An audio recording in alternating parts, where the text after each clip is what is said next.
నువ్వు ఒక్కడు మారితే సమాజం ఎలా మారుతుందని ఆలోచిస్తున్నావా? నేనంటున్నా నువ్వొక్కడు మారితే సమాజం మొత్తం మారుతదని నేనంటున్నా. మరి నువ్వొక్కడు మారకపోతే సమాజం మొత్తము మారదని నేనంటున్నా. మరి నువ్వొక్కడు మారితే సమాజం ఎలా మారదని నువ్వు అనుకుంటున్నావో నాకు చెప్పు. నువ్వొక్కడు మారితే సమాజం ఎలా మారుతదో నేను చెప్తా, నువ్వు విను. ఇప్పుడు ఈ వీడియోను నువ్వొక్కడే చూస్తున్నావు. నీతో పాటు వేల మంది, లక్షల మంది ఈ వీడియో చూస్తున్నారు. మరి నేను చెప్పే విషయాన్ని ఆ వేల మంది, లక్షల మంది వింటే సమాజం ఎందుకు మారదు చెప్పు? ఆ వేల లక్షల మంది నేను చెప్పే విషయాన్ని విని నీతి, నిజాయితీ, న్యాయంగా మారితే సమాజం ఎందుకు మారదు చెప్పు? నేను నీకే అడుగుతున్నా, నువ్వు నాకు సమాధానం చెప్పాలి. నాకు మెసేజ్ పెట్టు, కామెంట్ పెట్టు, నేను నీకు రిప్లై ఇస్తాను. సమాజం ఎలా మారదని నువ్వు అనుకుంటున్నావో నాకు చెప్పు. కానీ సమాజాన్ని ఎలా మార్చాలో నేను చెప్తా, నువ్వు విను.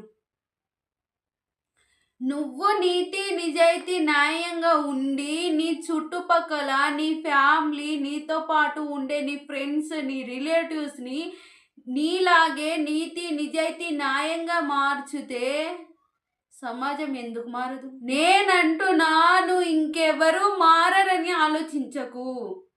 నేనంటున్నా, ఇంకొక్కరు పక్కోళ్ళు కూడా మారును. నేనొక్కడు మారి ఏం లాభం?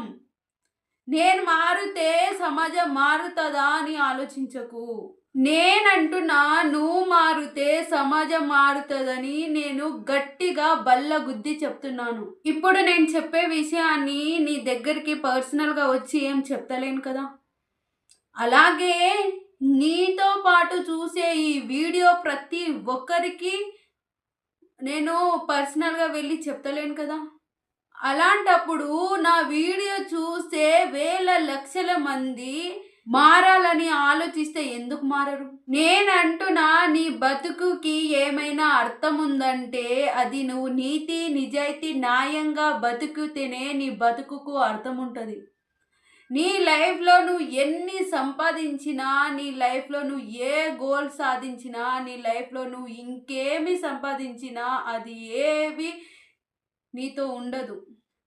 నువ్వు ఎలా బతుకుతున్నావు అనేదే ఈ సమాజానికి కానీ నీ బతుకుకు ఒక అర్థం కానీ ఉంటుంది. నేను ఊరికే నీతి, నిజాయితీ, న్యాయంగా అని ఎందుకు అంటున్నానని మీరు ఆలోచిస్తున్నారా? అసలు నీతి,